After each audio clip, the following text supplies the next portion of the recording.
인사하겠습니다. 잘 오셨습니다. 한 번 더 인사하겠습니다. 큰 은혜 받으시기 바랍니다. 마지막으로 인사하겠습니다. 하나님이 함께 하십니다. 오늘 이 저녁에 우리 감사헌금 변가경 집사님 올려드리셨습니다. 감사합니다. 오늘 우리가 함께 읽은 말씀은 너무나 잘 아시는 말씀이죠. 항상 기뻐하라, 쉬지 말고 기도하라, 범사에 감사하라. 우리가 잘 아시는 말씀인데 오늘 이 말씀의 사실 키워드가 되는 말씀이 뭔지 아십니까? 오늘 말씀의 핵심이 되는 한 말씀 단어가 있어요. 그것은 뭐냐면 18절 말씀처럼 이것이 그리스도 예수 안에서 너희를 향하신 하나님의 뜻이다 라고 하신 이 말씀이 사실 키워드입니다. 한번 따라해 보겠습니다. 하나님의 뜻. 여기 하나님의 뜻이라고 하는 게 오늘 말씀의 사실 가장 중요한 그 키워드가 이제 되는 말씀인 거예요. 예수님이 겟세마네 동산에서 기도하실 때도 나의 뜻, 나의 원대로 마옵시고 아버지의 뜻, 아버지의 원대로 되기를 원합니다. 우리 예수님이 이제 기도하시잖아요. 결국에는 우리의 삶, 우리의 기도, 우리의 인생이라는 것은 나의 뜻 이루기 위해 사는 게 아니고 하나님의 뜻 이루기 위해 사는 거거든요. 그래서 오늘 말씀의 핵심도 이 데살로니가 교회를 향한 사도 바울의 성령님의 음성도 항상 기뻐하라, 쉬지 말고 기도하라, 범사에 감사하라. 이것이 그리스도 안에서 너희를 향한 하나님의 뭐라고요? 뜻이니라. 그래서 오늘 말씀의 사실 키워드가 되는 말씀은 하나님의 뜻이라고 하는 그런 말씀입니다. 요한복음 6장 38절에 보면 예수님이 얘기하시죠. 내가 하늘로서 내려온 것은 내 뜻을 행하려 함이 아니다. 아버지의 뜻을 행하려 합니다. 우리 예수님이 이제 말씀하고 계시죠. 예수님이 이 땅에 오신 목적도 예수님의 뜻을 이루는 것이 아닌 하나님의 뜻을 이루게 오셨다. 그렇게 이제 말씀하고 계시거든요. 달리 말하면 우리가 믿음 생활을 할 때 결국 내 뜻, 내 생각 바라보고 사는 게 아니고 나를 향한 하나님의 뜻이 뭘까?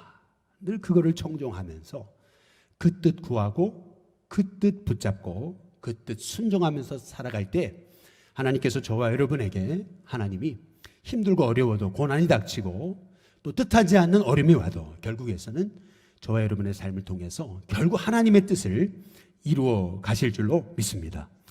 어떤 미국에 이제 선교사님이 인도에 가셨었는데 하루는 인도의 겐지스 강에서 한 젊은 여자가 말이에요. 애 둘을 데리고 이제 뚜벅뚜벅 걸어가는데 이 미국 선교사님이 딱 직감적으로 알아채린 거예요. 그게 뭐냐면은 벌써 이 엄마가 이 두 아이를 데리고 겐지스 강으로 가는 이유가 벌써 감이 딱 오는 거죠. 아주 그냥 딱 이 선교사님은 여지껏 경험한 게 많기 때문에 아차 싶은 거예요. 그게 뭐냐면 이 엄마가 그 아이들을 왜 겐지스 강에 데리고 갑니까? 아이를 이 겐지스 강의 신에게, 힌두의 신에게 바치려고 가는 거예요. 그 선교사님이 아니 어머니 그 아이들이 그렇게 귀하지 않냐고, 뭐 하시는 거냐고 이 선교사님이 소리를 쳤어요. 이제 그랬더니 이 어머니가 그러는 거죠. 아니 내가 내 신에게 내 가장 귀한 것을 바치겠다는데 당신이 뭐냐고. 아니 그래도 생각을 해보시라고. 근데 결국에는 이 어머니가 한 아이를 물에 빠뜨려가지고 이제 신에게 바친 거예요. 그런데 이 선교사님이 너무 놀란 것은 두 아이 중에 한 아이는 너무 잘생겼어요. 너무 예쁜 아이예요. 근데 한 아이는 장애가 있어요. 쩔뚝쩔뚝합니다. 누구를 바쳤을까요? 아주 잘생기고 똑똑하게 보이고 예쁜 그 아이를 그 신에게 바친 거예요. 한번 생각해 보세요. 선교사님이 아니 그 아이가 그렇게 똑똑하고 그런데 그러니까 이 어머니가 하는 말이 아니 내 신에게 재물을 바치는데 흠이 있는 걸 바치면 되겠냐? 가장 귀한 걸 바쳐야지. 이 선교사님이 이제 그 광경을 이제 체험하면서 얘기한 게 뭐냐면 아니 그 신이 그 여인을 위해 십자가에 죽은 적이 있냐고. 그 신이 그 여인을 위해 해준 게 있냐고.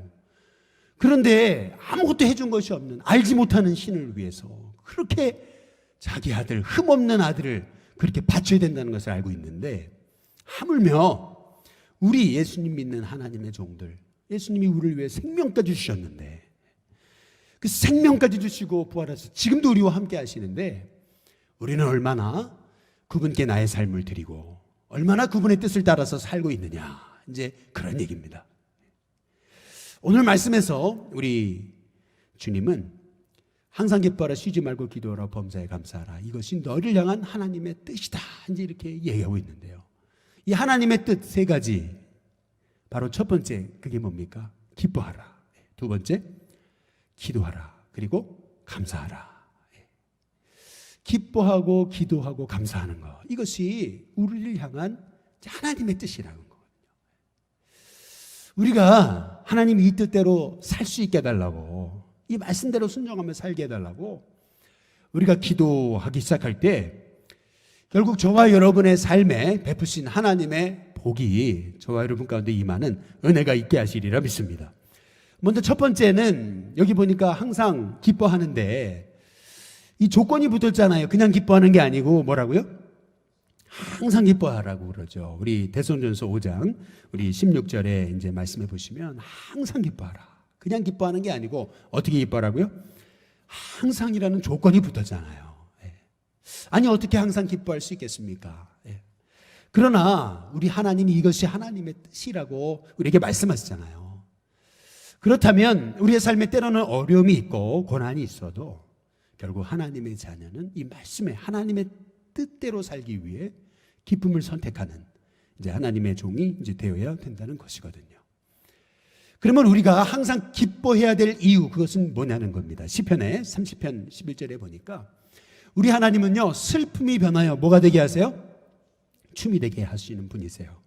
우리의 배 옷을 벗기고 기쁨으로 띠띠우시는 분이시기에 우리가 그것을 믿기에 결국 모든 어려움도 합력해서 선을 이루시는 하나님을 믿기에 우리의 슬픔이 변하여 춤이 되게 하시는, 기쁨이 되게 하시는 그 하나님의 역사하심을 믿기에 우리는 우리의 삶의 환경은 어렵지만 그럼에도 불구하고 항상 기뻐하는 이 주님의 말씀, 주님의 뜻에 순종하는 하나님의 종이 되어야 된다는 것이죠. 시편 30편 5절에 보면 저녁에는 울음이 깃들일지라도 아침에는 뭐가 옵니까? 기쁨이 오리로다. 저녁에는 울며 낙심하며 좌절할 수밖에 없는 상황이라도 아침에는 반드시 기쁨이 올 것이다. 여러분, 이 믿음과 소망이 있기에 저와 여러분 가운데 아무리 힘들고 어려워도 오늘 말씀대로 그래, 하나님의 뜻은 내가 기뻐하는 거구나. 내가 기뻐하는 것 하나만으로도 하나님의 뜻을 이루어 드리는 거구나 라는 그 확신과 믿음을 가지고 승리하는 저와 여러분이 다 되시기를 주님의 이름으로 축복합니다. 요새 우리가 요한복음 11장을 통해서 죽은 지 나흘 됐다가 다시 살아난 나사로에 관한 말씀을 나누고 있어요. 근데 이 나사로가 죽은 자 가운데서 살아나 있는 그 존재만으로도 사람들에게는 예수님이 부활이요 생명이시라는 것을 증거하는 그러한 증거자로 살아가는 거거든요. 그러니까 나사로가 살아있다는 그 존재만으로도 이게 전도의 도구가 되는 거예요. 마찬가지로 여러분, 저와 여러분이 뭐 대단한 일을 해가지고 하나님께 영광 돌리고 대단한 일을 해가지고 여러분이 전도의 도구가 되는 것이 아니고 여러분이 매일 기뻐하며 살아갈 때 저와 여러분의 존재 자체가 전도의 귀한 주님의 영광 돌려대는 그렇게 도구가 되게 될 줄로 믿습니다. 그래서 오늘 빌립보서 4장 1절에 14절에 보면 이렇게 얘기합니다. 나의 사랑하고 사모하는 형제들을 나의 기쁨이요 면류가 아닌 사랑하는 자들아. 주 안에 서야 되는데 그 방법이 뭐예요? 4절에 주 안에서 항상 어떻게 하라고요? 기뻐하라. 이제 이렇게 얘기해요. 내가 다시 말하노니 기뻐하라. 미국에서 오신 선교사님들이 한국교회 교인들을 향해서 이렇게 얘기했다는 참 그런 유명한 얘기가 있죠. 아니, 우리 한국 그리스도인들은 왜 이렇게 인상 쓰고 이렇게 웃지 않냐고. 그랬더니 한국교회 좀 이렇게 많이 안다라고 하는 한 그리스도인이 했던 대답은 우리는 십자가를 묵상합니다. 이제 이렇게 대답을 했다는 거죠. 그랬더니 선교사님이 하신 말씀이 아니, 그러면 우리 예수님은 부활하지 않으셨나요? 이제 그 얘기를 했다는 거죠. 여러분, 우리가 얼마나 여러분의 얼굴이 얼마나 매일매일 기쁨으로 살아가시는지 여러분 한번 여러분의 얼굴을 한번 돌이켜보면서 하나님 내 안에 정말 예수님으로 인한 환경을 초월한 진정한 기쁨 우리 안에 흘러넘치는 하나님의 종이 되게 달라고 기도하는 저와 여러분이 되시길 주님의 이름으로 축복합니다. 옆에 분하고 한번 인사해 보겠습니다. 항상 기뻐하십시오. 같이 한번 인사해 보겠습니다. 오늘 전도를 나갔어요. 금요 전도를 나갔는데 우리 교회에 93세 되신 우리 집사님이신데 우리 신교회가 전도해서 금요 전도대가 전도해서 그래서 세례 받으시고 그리고 집사님까지 되신 분인데 이제 코로나 때문에 오랫동안 못 나오셨잖아요. 이제 찾아뵙고 이제 잠깐 기도해 드리는데 우리 집사님 그러셔요. 아이고 사투리로 얘기하시는데 사투리시니까 잘 못 알아듣죠. 그런데 뭐 얘기하시는 내용은 이래요. 아유 5만 군데가 다 아프다고 안 아픈 데가 없다고 여기도 아프고 저기도 아프고 여기도 아프고 막 아프다 그러시는 거 5만 가지가 다 아프다는 거예요. 막 그러면서 파스를 붙여야지 조금 살 것 같다 그러면서 파스 붙여달라 그러면서 파스 붙이고 막 이러는데 이제 얘기하다가 이제 우리 집사님이 저희가 먼저 얘기하지도 않았는데 집사님이 그러세요. 이번 주 나갈게요. 이제 그러는 거예요. 이제 그러면서 이제 하시는 말씀이 뭐냐 하면은 그래 아파도 댕겨야 살죠 그러더라고요. 아파도 댕겨야 살죠. 근데 제가 그 얘기를 들으면서 그런 생각 해봤어요. 맞습니다. 우리가 아무리 힘들고 어려워도요 여러분 하나님 앞에 기뻐하십시오. 그것이 댕겨야 사는 것처럼 아프다고 늘 집에만 앉아있으면 결국 못 살죠. 그러나 아파도 나가서 댕겨야 산다고. 마찬가지로 여러분 우리가 아무리 힘들고 어려워도 결국 우리 죄의 약속의 말씀을 따라서 나의 사랑하는 형제들 나의 면류가 아닌 나의 자녀들아 주 안에 서라. 주 안에 서는 방법 주 안에서 항상 기뻐하라 말이죠. 다시 말하노니 기뻐하라. 신앙생활은 결국 기쁨인 거거든요. 그래서 우리 예수님이 이렇게 얘기하십니다. 요한복음 14장 27절에 평안을 끼친다. 곧 나의 평안을 너에게 준다. 나의 평안은 세상이 주는 것 같지 않다. 근데 여러분 이 말씀 예수님의 말씀 요한복음 14장 15장 16장의 말씀은 예수님의 다락방 강화라고 불려진 그러한 말씀인데 예수님이 십자가를 지시기 전에 하셨던 마지막 말씀이세요. 근데 예수님이 마지막에 십자가를 지시기 전에 하셨던 요한복음 14장 15장 16장에 우리 예수님이 주시는 말씀이 뭐냐? 그것은 나의 평안을 너에게 준다는 거예요. 나의 평안을 너에게 준다. 그런데 요한복음 그 15장 14장 넘어서 바로 15장에 보시면 11절에 이것을 너희에게 이름은 내 기쁨이 누구한테 있어요? 너희 안에 있어. 내 기쁨이 예수님의 기쁨이 우리 안에 있기를 원하신대요. 십자가 앞에서 지금 십자가의 고난을 눈앞에 두신 예수님이 제자들에게 주신 말씀 나의 기쁨이 너희 안에 있기를 원한다. 예수님은 십자가의 고난의 현장 앞에서도 예수님은 절대 그 마음속에서 우러나오는 진정한 성령의 기쁨 잃지 않으셨다는 거거든요. 그래서 요한복음 16장 33절에 보면 이렇게 얘기하는 거죠. 세상에서 너희가 환난을 당하지만 그러나 담대하라. 내가 세상을 이겼다. 우리 주님이 말씀하시잖아요. 세상에서는 너희가 환난을 당하지만 환난이 없다고 얘기하지 않으세요. 우리에게는 환난이 있어요. 그러나 담대하라고 말씀하시죠. 왜요? 우리 주님이 세상을 이기셨듯이 우리도 성령 하나님께서 힘을 주셔서 이 모든 고난 가운데서 우리를 이기게 하실 것이기 때문에 저와 여러분 아무리 힘들고 어려워도요 5만 대가 쑤시고 아파도요 댕겨야 살아요. 마찬가지예요. 여러분 아무리 어렵고 내 삶에 고난이 닥쳐도요 그 어려운 거 생각하고 원망하고 낙심하면요 결국 못 살아요. 영이 죽습니다. 성령을 소멸하지 말라 이렇게 말씀하시잖아요. 그것은 성령의 은혜가 소멸되는 거예요. 그래서 아무리 힘들고 어려워도 여러분 주 안에서 기뻐하시길 주님의 이름으로 축복합니다. 옆에 분한테만 인사해 보시죠. 아파도 댕겨야 삽니다. 한번 인사해 보겠습니다. 여러분 아파도 댕겨야 살아요. 마찬가지예요. 어렵다고요. 다 어려움만 묵상하고 힘들고 늘 앞으로 어떻게 될까 이것만 생각하면요 여러분 못 살아요. 영이 죽어버려요. 그러니까요 담대하세요. 그리고 항상 기뻐하라. 내가 다시 말하노니 기뻐하라. 우리 주님 말씀 의지하면서 여러분 안에 예수님의 기쁨이 있음을 기억할 때 담대하게, 그래, 이 어려움도 이기게 하신다, 믿음 가지고 승리하시길 주님의 이름으로 축복합니다. 두 번째로, 오늘 쉬지 말고 기도하라 그랬거든요. 그냥 기도하는 게 아니고 뭐라고요? 조건이 붙었어요. 쉬지 말고, never stop이래요. 절대 멈추지 말고 기도해라는 거죠. 예수님이요, 승천하시기 전에 40일간 제자들과 함께 계신 다음에 승천하시기 전에 예수님 주신 말씀이, 예루살렘 떠나지 말고 내게 약속하신 거 성령 기다려라 말씀하시잖아요. 무슨 말이에요? 기도하면서 성령님 기다리라는 거거든요. 그 전까지는 제자들 기도 안 했거든요.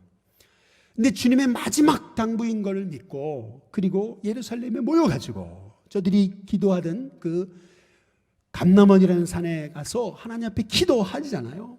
거기서 돌아와서 이 마가의 다락방에 들어가서 기도하는데 뭐라고 기도합니까? 저들이 오로지 마음을 같이 해서 한 마음으로 기도하기 힘썼다 그랬거든요. 놀라운 것은 기도할 때 전혀 생각지 못한 일이 일어나잖아요. 성령이 임하시니까요, 입이 열리고요, 3,000명 앞에서 베드로가 담대히 복음을 전하더니 그 자리에서 3,000명의 제자가 일어나기 시작하고요, 기도의 맛을 한번 보니까 사도행전 3장 1절에 제9시 기도 시간에 기도하는 곳에 올라가다가 그 나면서부터 안진뱅이 된 자에게 내게는 음과 금은 없지만 나사렛 예수 그리스도의 이름으로 일어나 걸어라 라고 선포할 때 안진뱅이가 벌떡 일어나는 역사가 나타나게 되는 거잖아요. 마찬가지로 여러분, 기도할 때에 저와 여러분에게 하나님께서 여러분의 삶에 닥쳐진 문제와 어려움을 풀 수 있는 지혜와 힘을 하나님께서 공급해 주실 줄로 믿습니다. 지금 데살로니가 교회는 사도 바울이 갓 개척한 교회인데, 개척하고 얼마 안 있다가 이 개척교회가 유대인들의 핍박으로 인해서 결국 바울은 이 데살로니가에서 쫓겨나잖아요. 지금 데살로니가 교회는 개척교회인데 리더도 없어요. 목회자도 없어요. 그냥 성도들만 모여가지고 어쨌든 믿음을 지키고 있는 그런 상황인데, 사도 바울이 몸으로 갈 수 없기 때문에 편지로서 이 데살로니가 교회 성도들에게 마지막으로 당부하는 것이 항상 기뻐하시고 쉬지 말고 기도해야 된다고 지금 이렇게 말하고 있는 거예요. 고난을 이기려면 기도해야 된다는 거, 쉬지 말고 기도하시라고 지금 이 데살로니가 교회 성도들에게 고난을 이기는 힘으로써 지금 기도를 당부하고 있는 거거든요. 그렇다고 봤을 때 우리의 삶에도 여러 가지 인생의 고난이 있고 우리 인생에 여러 가지 어려움이 있지만 결국 기도할 때에 그 모든 고난도 오히려 축복이 되게 하시는 하나님이신 줄로 믿습니다. 기도할 때 기도하는 한 사람은 기도 없는 한 민족보다 강하다라고 하는 이 존 낙스의 이 고백처럼 말이에요. 기도하는 한 사람은 기도 없는 한 민족보다 강하다. 이 믿음을 가지고 기도할 때 하나님 역사하신다는 믿음을 가지고 여러분 강하고 담대하게 기도하다가 승리하시는 저와 여러분이 다 되시기를 주님의 이름으로 축복합니다. 오늘 이 밤에 저와 여러분이 기도할 때에 우리가 인생의 문제, 풀 수 없는 모든 문제도 하나님이 기도하는 저와 여러분에게 하나님 지혜 주셔서 모든 어려움도 감당할 수 있는 새 힘을 덧입혀 주실 줄로 믿습니다. 마지막 세 번째로, 오늘 범사에 감사하라고 그러시잖아요. 여기 감사하라 그러셨는데 또 조건이 붙었어요. 범사에입니다. 모든 상황 속에서, 어떤 상황 속에서든지 감사하라고 이렇게 말씀하고 계시거든요. 결국 이게 바로 그리스도 예수 안에서 너희를 향한 하나님의 뜻이다. 이제 그렇게 말씀하고 계시잖아요. 우리 예수님이 기적을 행하실 때, 오병이의 기적도 그렇고 나사로를 일으키실 때도 그렇고 항상 우리 예수님은 감사하며 기도하셨거든요. 그 얼마 안 되는 오병이어를 가지고도 감사하며 기도하실 때 오병이어를 가지고 5,000명을 먹이는 역사를 일으키신 거고, 죽은 지 나흘이나 돼서 그 시체 썩은 냄새가 펄펄 나는 그 나사로의 무덤 앞에서도 돌을 옮겨 놓으라고 하신 다음에 감사 기도부터 하시고, 나사로야 나오라라고 선포하니까 나사로가 수건에 얼굴을 배로 동인 채로 뚜벅뚜벅 걸어 나오잖아요. 여기서 우리가 알 수 있는 사실은 결국 저와 여러분의 인생이 아무리 힘들고 어려워도 감사기도는, 감사하는 삶은 여러분의 인생에 우리가 알지 못하는 기적의 은혜를 하나님이 허락하시는 비밀의 통로다라고 하는 것을 이제 알 수가 있는 거죠. 그냥 여러분 많이 여러분의 삶에 감사하며 살아도 모자란 우리 인생, 이 짧은 인생 속에서 여러분 많이 감사하시길 주님의 이름으로 축복합니다. 그냥 여러분 아내를 향해서 그냥 내 아내인 게 고맙다고, 남편을 향해 내 남편이라서 고맙다고, 또 아들을 향해 내 아들이어서 고맙다고, 내 딸을 향해서 딸이어서 고맙다고 말이에요. 그냥 일신교회 윤동규 목사님이 일신교회 목사님이어서 고맙다고, 우리 일신교회 성도들이 성도님이어서 고맙다고. 한번 옆에 분한테 인사해 보겠습니다. 일신교회 성도님이셔서 고맙습니다. 우리 같이 한번 인사해 보겠습니다. 그냥 내 친구여서 고맙다고, 그냥 내 믿음의 선배여서 고맙다고, 나 전도해 주셔서 고맙다고. 여러분 한번 고마움을 표현해 보시기 바랍니다. 마음으로 정말 고마움을 표현하실 때 하나님께서 저와 여러분에게 야, 이 인생 사는 게 이런 거구나, 참 별거 아니구나, 감사할 일이 있어서 감사하는 게 아니고 감사하니까, 그러니까 내 삶에 감사하는 삶이 흘러넘치는 그런 하나님의 복을 저와 여러분 가운데 주실 줄로 믿습니다. 어떤 분이 늘 남편이 늘 술만 먹고 밤마다 들어오니까 얼마나 인생이 참 기구한 인생이에요. 하나님 앞에 기도하는데 하나님 왜 남편은 맨날 이렇게 술만 마시고 돌아옵니까? 원망하니까 죽을 것 같죠? 당장 죽고 싶죠? 그런데 갑자기 하나님 주신 말씀 범사에 감사하라 이러셨는데, 야, 내가 뭐하고 있는 건가? 그래서 내 원망의 고백을 바꿔서 감사기도로 바꿔봤다고 그러죠. 하나님, 내 남편이 매일 이렇게 술 먹고 이렇게 집에 오지만은 집을 잘 찾아오게 하셔서 감사합니다. 매일 술 먹고 그렇게 고주망태가 돼서 돌아오지만은 건강 지켜주셔서 감사합니다. 그래도 맨날 술 먹고 그러지만은 교회 가는 거 반대하지 않게 해주셔서 감사합니다. 감사하며 기도하니까 하나님 앞에 너무 감사하고, 내 남편이 내 남편이라는 게 감사하고, 막 그러면서 감사 기도를 하고 있으니까 막 이렇게 얼굴이 이렇게 막 웃음이 나고 혼자서 희죽거리고 있으니까 남편이 자다가 말고 깨가지고 이 사람 미쳤나 이제 그러고 있는데, 아니 당신 지금 뭐 하는 거냐고, 이 밤에 혼자서 지금 미쳤냐고 이제 이렇게 얘기하니까, 그게 아니고 이제 이 아내가 남편에게 당신이 내 남편이어서 고맙다고. 근데 남편이 그 얘기 듣고서요, 아유 그래 아유 내가 교회 나가줄게, 그래서 교회 나가게 됐다는 거 아니겠습니까? 여러분 보세요. 우리의 삶에, 어차피 우리의 삶에 내 인생에 바꿀 수 없는 문제라면은 감사하세요. 받아들이세요. 그리고 그냥 하나님 앞에 감사하며 기도하시면은요, 여러분의 삶이 바꿀 수 없는 인생의 문제, 어려움이라도요, 그것이 여러분께 복이 되는 은혜가 있게 하시고, 바꿀 수 없었던 것 같았는데 오히려 바뀌는 역사가 일어나게 하실 줄로 믿습니다. 여러분 그게 감사합니다. 그래서 성도는 오늘 말씀대로 하나님의 뜻 붙잡고 뜻대로 살겠습니다. 뜻대로 살게 해 주시옵소서. 그래서 항상 기뻐하라, 쉬지 말고 기도하라, 범사에 감사하라 하신 이 말씀의 약속 붙잡고, 이게 하나님 뜻이라면 한번 뜻대로 살아보겠습니다. 하나님, 이게 하나님의 뜻이라면 하나님 이 뜻대로 살 수 있는 힘을 달라고 기도하실 때, 저와 여러분이 정말 하나님의 뜻 가운데 승리하며 살다가 하나님께 영광이 되는, 여러분의 존재 자체가 하나님께 영광이 되는 하나님의 종들이 되게 하시리라 믿습니다.